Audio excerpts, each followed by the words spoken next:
Hello class 11th मतलब आपका अभी रिजल्ट नहीं आया। हम उन बच्चों की बात कर रहे हैं फ़िलहाल, यानी नए सेशन वाले क्लास।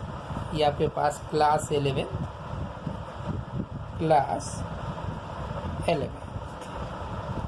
ऐसे आप बैठे बैठे बोर हो रहे होंगे तो आपका एक कॉमन सब्जेक्ट मैथ्स और बायो ग्रुप दोनों के लिए आता है, फिज़िक्स।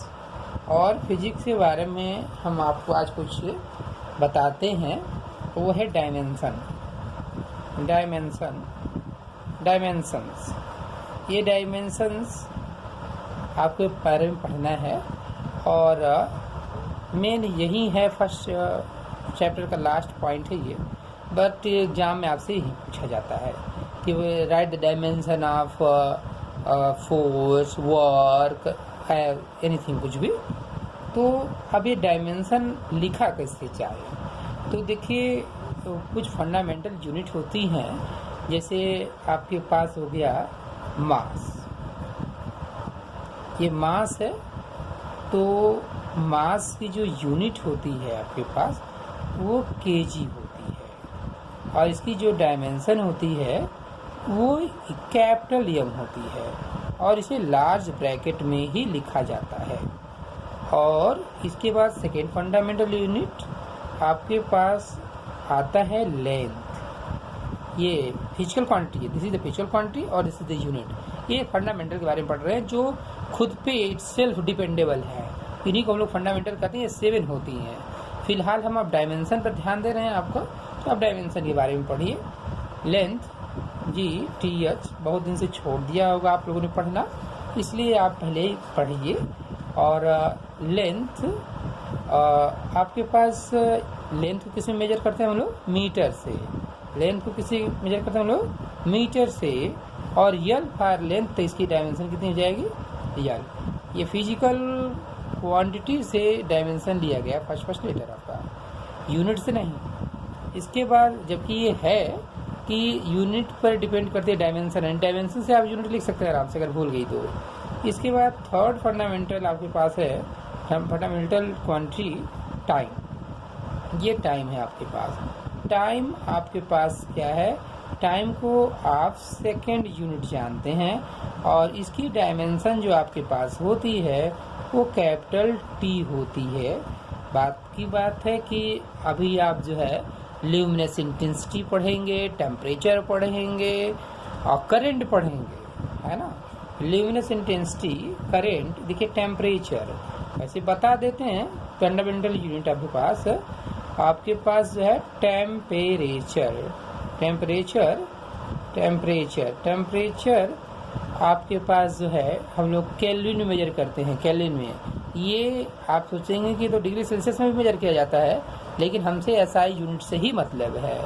तो ये आपके पास रहा ये टेम्परेचर, इसको हम लोग थीटा, आप सोचेंगे ना कि ये टेम्परेचर भी T से, टाइम भी T से, तो फिर क्या, तो थीटा से हम लोग शो कर लेते हैं। और इसके बाद आप इलेक्ट्रिक करंट से बोलते हैं करंट है। आप जानते हैं कि करंट की यूनिट एम्पियर होती है, और इसकी डायमेंशन को भी हम लोग A से ही शो करते हैं। और इसके बाद ल्यूमिनस इंटेंसिटी है, जिसे कैंडिला बोलते हैं। तो ल्यूमिनस इंटेंसिटी इसकी यूनिट कैंडिला होती है। और अमाउंट ऑफ द सब्सटेंस, जिसे हम लोग मोल कहते हैं, है ना, अमाउंट ऑफ सब्सटेंस जिसको हम लोग जो है मोल में मेजर करते हैं। बट इसके बारे में अभी आप रहने दो, आपको बस इतने की ही क्लास 11th में ज़रूरत पड़ेगी। रेयर है ये सब, ल्यूमिनस इंटेंसिटी, ये सब की डायमेंशन ही उससे मान लीजिए 3, ज़्यादा से ज़्यादा आप +5। बट ये रही कि ये फंडामेंटल आपके पास यूनिट्स हैं। ये फंडामेंटल क्या है आपके पास, ये फिजिकल क्वांटिटी, ये आपके पास क्वांटिटीज हैं, और ये यूनिट हैं, SI यूनिट।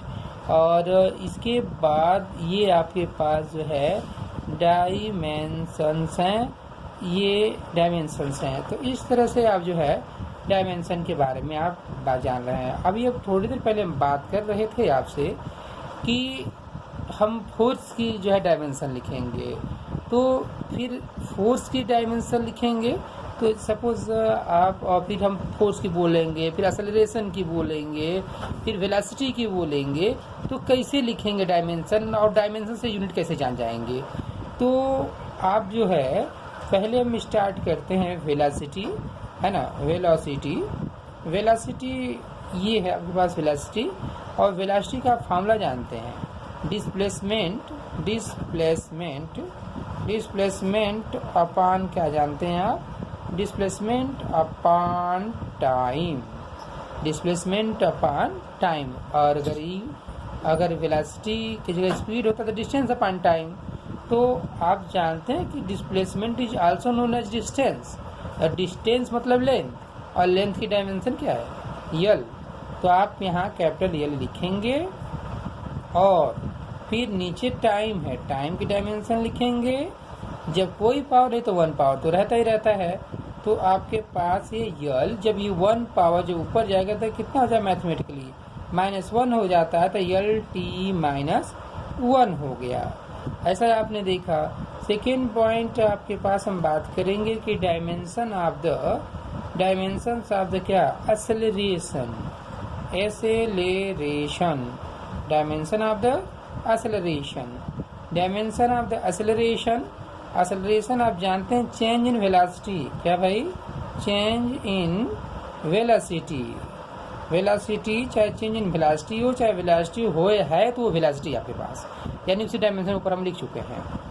तो अपॉन टाइम टेकन, यानी टाइम इंटरवल, है ना, कहते हैं the rate of change of velocity is called acceleration. Time interval, चाहे वो टाइम का इंटरवल हो चाहे वो टाइम हो, तो बात तो वही हुई ना कि वो टाइम है। तो जब डायमेंशन आप इसकी लिखेंगे तो change in velocity, this velocity, तो वेलोसिटी का आपके पास यल टी -1 अभी अपने फाइंड किया है, और अपान आप करेंगे तो कितना हो जाएगा आपके पास, टाइम है, दिस इज द टाइम। हमेशा लार्ज ब्रैकेट में लिखिए डायमेंशन, नहीं तो फिर गलत हो जाएगा। अगर इसको ऊपर ले जाएंगे तो माइनस यहाँ पर जाएगा, तो एक माइनस पहले से, दूसरा माइनस फिर चला जाएगा, तो -2 हो जाएगा। तो ये हो जाएगा यल टी -2। तो एक्सेलरेशन की डायमेंशन आपके पास क्या है, यल टी -2। Thank you. आज के लिए इतना ही क्लास 11th, क्योंकि आप बोर हो रहे थे तो हम सोचे एक छोटा सा वीडियो आपको बनाएं। ये चैप्टर आपका 11th का फर्स्ट चैप्टर है, और उसमें 4 पार्ट है, उसमें सबसे लास्ट पार्ट आपके पास डायमेंशन है। ये आप जो है मिलाते रहिए, और आगे हम आपको जो है क्लास देते रहेंगे, है, नो चार्ज। Thank you.